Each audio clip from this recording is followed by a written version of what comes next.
Buenas tardes. Mi nombre es Jenny Ortiz Linares, nutricionista y dietista de la Universidad Nacional de Colombia, nutricionista deportiva de la Sociedad Internacional de Nutrición Deportiva y estudiante de la maestría de nutrición deportiva. El día de hoy vamos a hablar sobre las directrices Stroop-Nut. Inicialmente, el Equator Network es una iniciativa internacional que permite mejorar y validar la calidad como tal de las investigaciones, promoviendo esa presentación transparente y precisa de cada uno de los informes. Para ello, se establecieron diferentes directrices que buscan como tal dar como cierta cercanía y cierta claridad frente a cómo manejar cada uno de los diferentes tipos de estudio. En este árbol de decisión tenemos como tal cada una de las rutas que podemos encontrar precisamente para mejorar y direccionar cada una de las investigaciones y los diferentes estudios. Como bien podemos ver, dependiendo como tal la pregunta o lo que se quiera indagar o lo que se quiera investigar, encontramos diferentes acercamientos.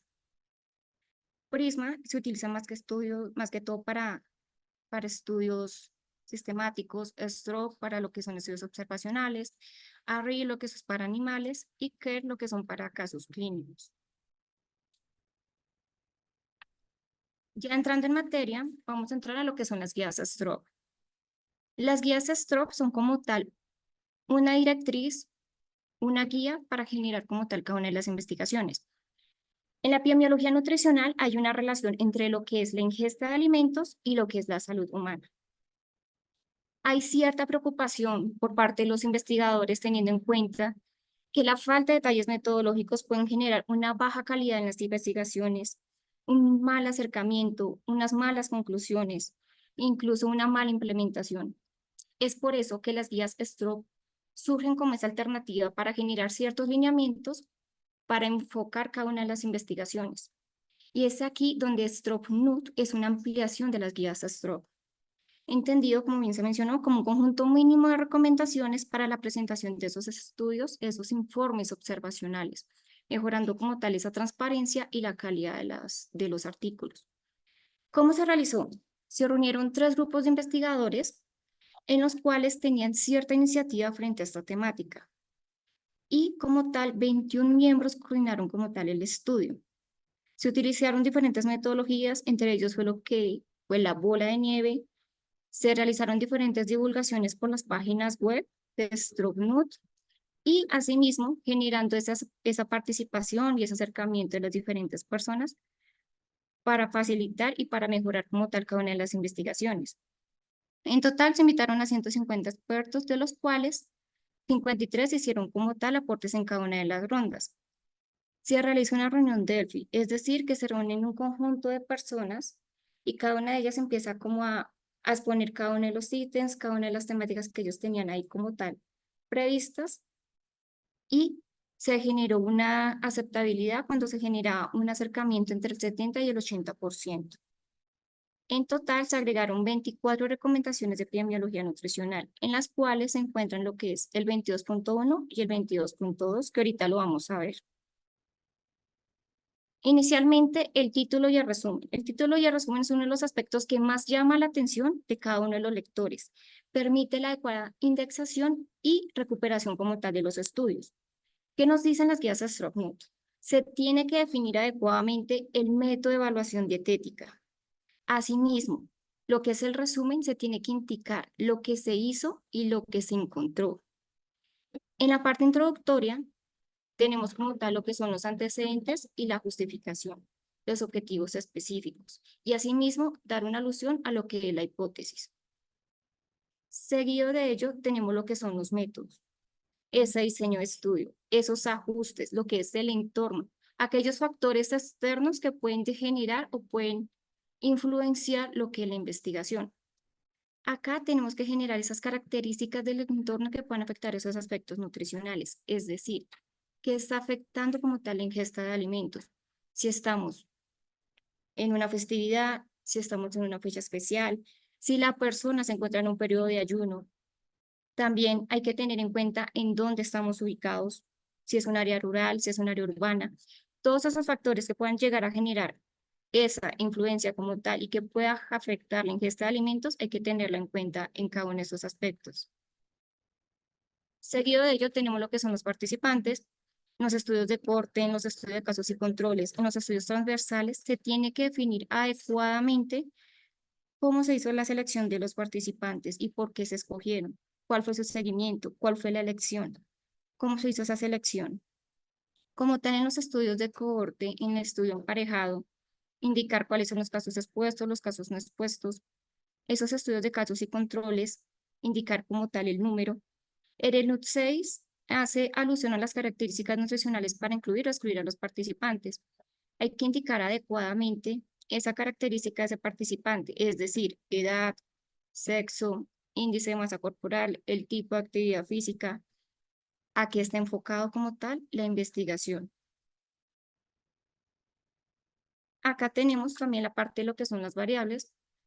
Las guías STROP-NUT nos hacen alusión a que se tiene que especificar como tal el nombre del alimento, como su nombre químico.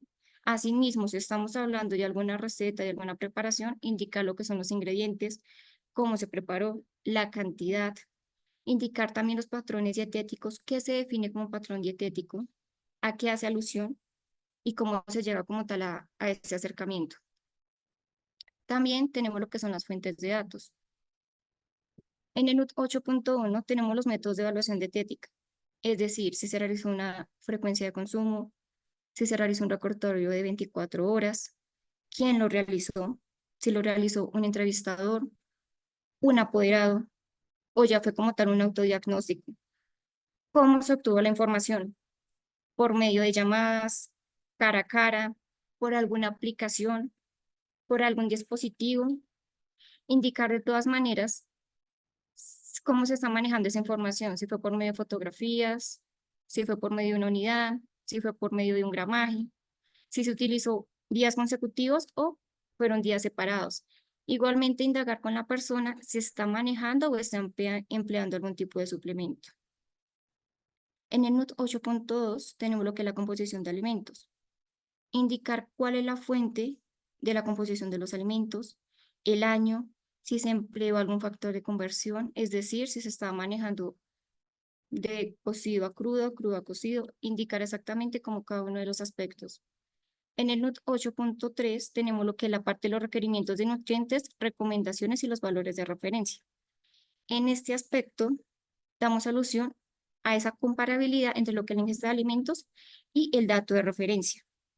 Esos datos de referencia, ¿de dónde salieron? ¿Bajo qué población? Si estamos hablando de una ingesta adecuada, de un requerimiento dietético, de una recomendación, de un límite superior, indicar cada uno de esos aspectos. En el NUT 8.4 tenemos la parte de los biomarcadores nutricionales, indicar qué biomarcador se está empleando su almacenamiento. En este aspecto, las guías STROP-NUT hacen alusión a emplear las guías STROP-ME, que son las guías de epidemiología molecular, precisamente para tener un mayor acercamiento frente a lo que son los biomarcadores nutricionales. En el 8.5 tenemos como tal la evaluación de los datos no dietéticos. Esa evaluación, esos factores que pueden afectar generalmente lo que es la ingesta de alimentos. Entonces, todo aquello que no sea dietético, como ejemplo, el estado nutricional. En el NUT 8.6 tenemos lo que es la validación de la dieta. Se tiene que definir cómo se validó, bajo qué método nos estamos basando, cómo se realizó, en qué población fue validada. Ya seguido de ello, tenemos lo que es el NUT 9, que es el sesgo de la información. Muchas veces cuando se está generando esa entrevista, la persona se está indagando por exactabilidad social, por error de memoria, también por sesgo del entrevistador o por generar como sentirse que por lo que está siendo entrevistado voy a cambiar mis hábitos de alimentación. Hay que tener en cuenta identificar cada uno de esos factores, porque eso nos puede generar esos informes erróneos y nos puede afectar como tal las conclusiones del estudio. Ya en el 10 tenemos lo que es el tamaño del estudio. En el NUT 11 tenemos lo que son las variables cuantitativas. Generalmente cuando estamos haciendo lo que es la ingesta de alimentos, esa verificación, esa indagación, se tiende a hacer categorizaciones. Identificar cuáles son las categorías, el número de categorías, esos puntos de corte y como tal cada una de las referencias. En el NUT 12 tenemos los métodos estadísticos. Justificar el método estadístico que se está empleando. Cuando se está manejando, cuando se está indagando a la persona, muchas veces se tienden a generar ciertos errores y ciertos sesgos. Encontrar cuál es ese sesgo y qué método estadístico nos permitió como tal determinar y limitar como tal esa información. Y asimismo realizar esos ajustes en la medición. Ya seguido de ello tenemos lo que son los resultados. En el 13 tenemos la parte de los participantes. Indicar el número de personas excluidas por datos omitidos, inverosímiles o incompletos. Como bien se mencionaba, cuando se está haciendo esa indagación, cuando se está entrevistando a la persona, muchas veces se tienden a generar esos datos incongruentes, inconclusos, un poco faltantes, que nos van a generar que lo que estamos obteniendo esté o muy por encima del consumo o muy por debajo. Definir cada uno de esos factores y determinar por qué se excluyeron como tal esas personas. En el NUT 14 tenemos lo que son los datos descriptivos, las características de los participantes, definir exactamente lo que es la edad, el género, el estilo de vida, si esos resultados tuvieron en cuenta la totalidad de la población o solamente un segmento como tal.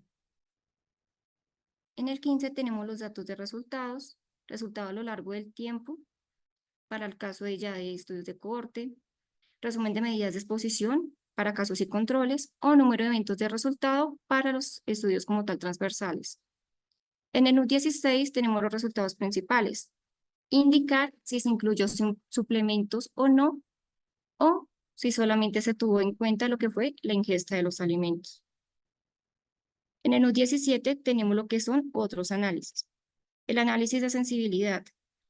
Hay ciertos datos que van a no estar como acorde a lo que es la investigación debido a que la persona puede manejar diferentes tipos de dieta debido a un estado de salud, a un patrón como tal. Entonces, definir exactamente cada uno de esos datos y excluir como tal esos informantes erróneos o esos datos atípicos que se están generando. Ya en la parte de la discusión tenemos lo que son los resultados clave que van de la mano a lo que son los objetivos. En el U19 tenemos la limitación de las fuentes de datos. Encontrar como tal esa limitación en la composición de alimentos, que se generó un dato faltante, cómo se subsanó, todos esos aspectos que llegaron a que se puedan generar algunas conclusiones erróneas. En el NUT 20 tenemos lo que es la interpretación general. Se tiene que informar la relevancia de los hallazgos. Tanta información no es adecuada. ¿Qué es lo que nos dice el NUT como tal? Ser precisos en como tal en los datos que estamos encontrando, porque ya tanta información nos puede generar como cierta desviación o ciertos datos inverosímiles. En el punto 21 tenemos lo que es la validación externa. Y ya como datos adicionales, tenemos lo que es la fuente de financiación. En la fuente de financiación tenemos que definir como cada uno de estos aspectos y quiénes fueron los financiadores. Lo que es la guía STROB-NUT y la guía STROB generalmente va hasta el punto 22. STROB-NUT involucra lo que es el 22.1 y 22.2. En el 22.1 tenemos lo que es el comité de ética. ¿Cómo se hizo ese acercamiento?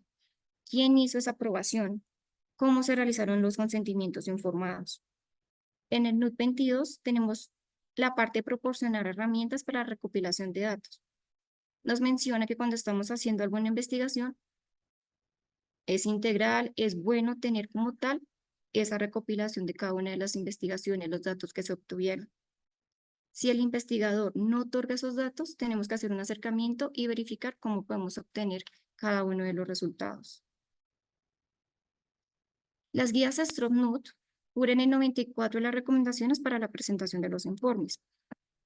Como bien se menciona, las guías STROB-NUT no se tienen que notificar o no se tienen que prescribir como un tipo de checklist para realizar las diferentes investigaciones, ni como un estudio evaluativo. Es más, un acercamiento, unas recomendaciones que se brindan frente a las diferentes investigaciones, ya que está informando sobre aspectos metodológicos. Acá tenemos un ejemplo que se realizó en el año 2022 frente a esa validación de las ecuaciones de la circunferencia de cintura para la estimación de la composición corporal para colombianos adultos. Si nosotros ingresamos al estudio, acá está descrito cada uno de los ítems de la guía Stroke Note. Y ahí podemos tener también un acercamiento de cómo se realizó la investigación. Esa investigación fue realizada por parte de algunos de los equipos de algunos de los miembros del team. ¿Listo? Muchísimas gracias.